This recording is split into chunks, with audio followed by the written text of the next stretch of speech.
महोदय, बहुत vital issue है ये एमएसपी का।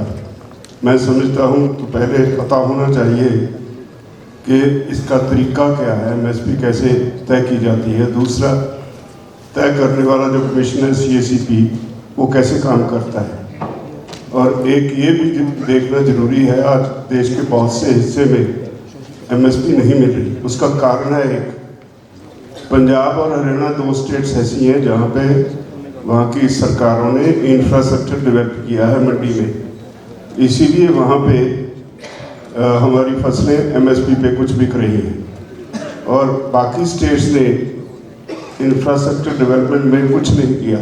और यहाँ तक कि बिहार में एपीएमसी एक्ट ख़त्म कर दिया गया। और आज ये जिंदा मिसाल है कि इस बार जो पिछली धान की फसल आई, 900 रुपये में धान की फसल बिहार से खरीद के लोग पंजाब में ले आए और 1888 पे बेच दी।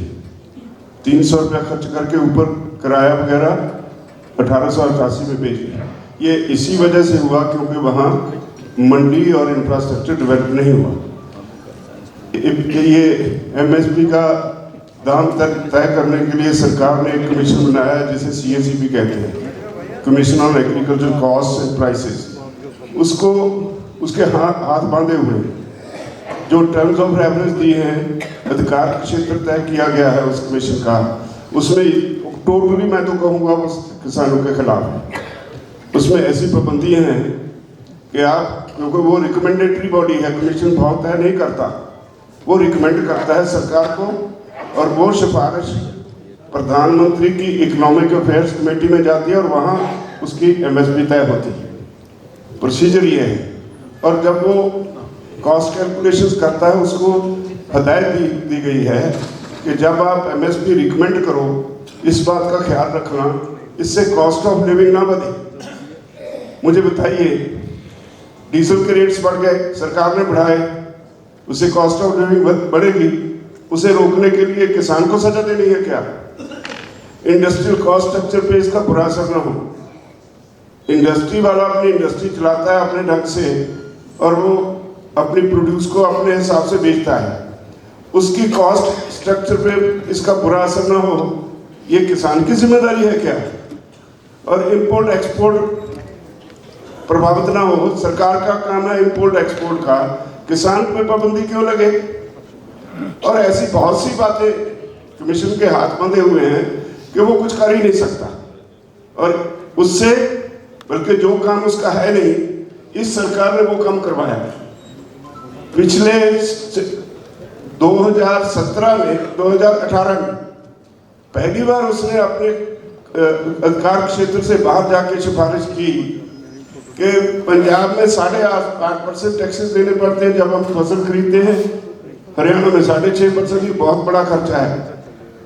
सरकार को ये फसलों की खरीदो फरोख्त के व्यापार से निकल जाना चाहिए। सरकार का काम व्यापार करना नहीं होता। ये कमीशन की रिपोर्ट है कि उसका काम नहीं।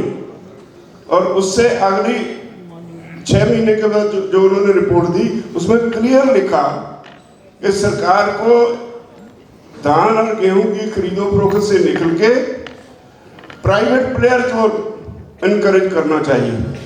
ये दूसरा स्टेप था सरकार को प्राइवेट प्लेयर्स के सामने हमें फेंकने के लिए। तो इसलिए ये बात समझनी पड़ेगी कि सीएसीपी जो काम करता है वो सरकार की डायरेक्शंस पे करता है। और फिर इसमें बहुत कुछ है। आपकी कॉस्ट कैलकुलेशन में ज़मीन का लैंड रेंट जो अकाउंट फॉर करते हैं, मुझे यहाँ नहीं पता, पंजाब में एक लैंड रेवेन्यू एक्ट में एक धारा है, उसमें लिखा कि लैंड रेंट कैसे वर्कआउट करेंगे। 1/3 of the value of production 1/3, वो 50,000 धान का एक साल का गिन लेते हैं, 50,000 ये गेहूं का, 1 लाख एक साल की प्रोडक्शन होगी, उसका 1/3 33,000 रुपया वो लैंड रेंट अकाउंट फॉर करते हैं। लेकिन पंजाब में असलियत ये है कि पंजाब में 50,000 से 70,000 रुपये तक लैंड रेंट है। तो वो जो 17,000 रुपया कॉस्ट कैलकुलेशन में गायब हो गया, आपका 800 रुपये पर क्विंटल के करीब लैंड रेंट में ही नहीं खा लिया। और इसी तरह यही नहीं, वो आपकी लेबर जो अकाउंट फॉर करते हैं वो स्किल्ड लेबर नहीं। आज कृषि एक स्किल हो गया, आम आदमी के बस का रोग नहीं। आज सड़क पे जाते आदमी को कहो चलो खेती करो, वो नहीं खेती कर सकता। जिसके उसके बारे में पूरा ज्ञान है, खास तौर पे किसान जो पुष्ट दर पुष्ट ये काम करता है, उसको खेती की बारीकियां पता है। तो जब वो उसकी लेबर अकाउंट फॉर करते हैं तो फिर अनस्किल्ड वर्कर की अकाउंट फॉर करते हैं। और यही नहीं, सरकार ने यहाँ से CSEP आपकी स्टेट की एग्रीकल्चर यूनिवर्सिटी को कुछ पैसा देती है कॉस्ट कैलकुलेशंस के लिए।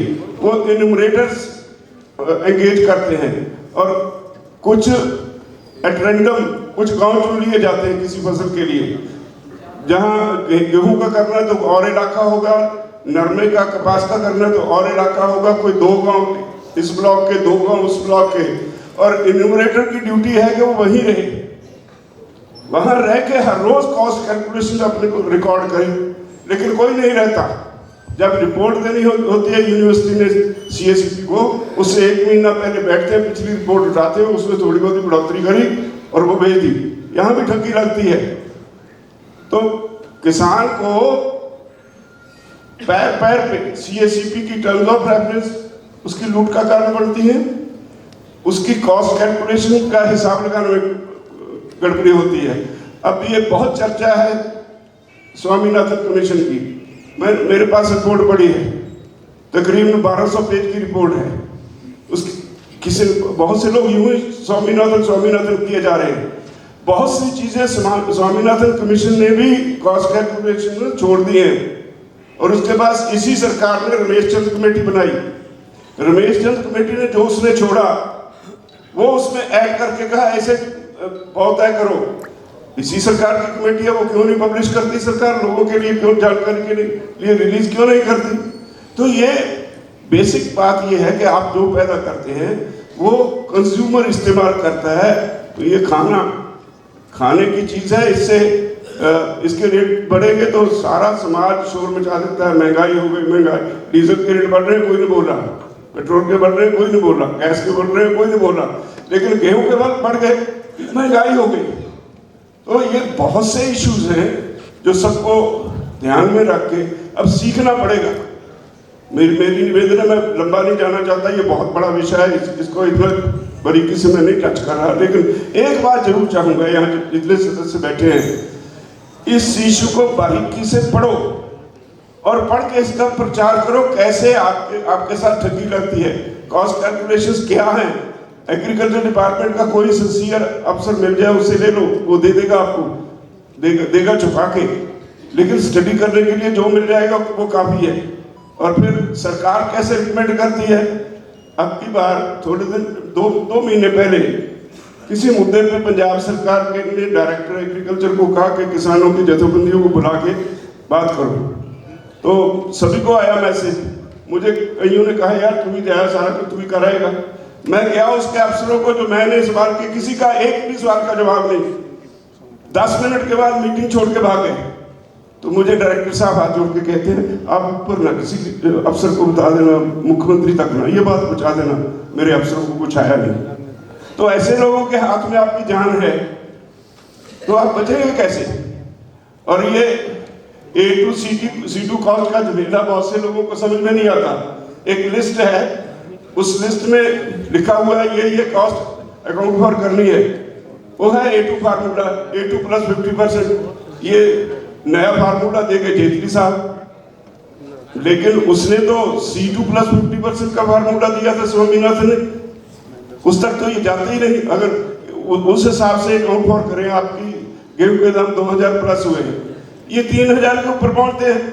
अगर रमेश चंद कमेटी के हिसाब से कॉस्ट कैलकुलेशन हो तो आपके गेहूं के दाम 3500 और 4000 के दरमियान रुकेंगे। तो ये बहुत बारीकी से समझने वाला मसला है।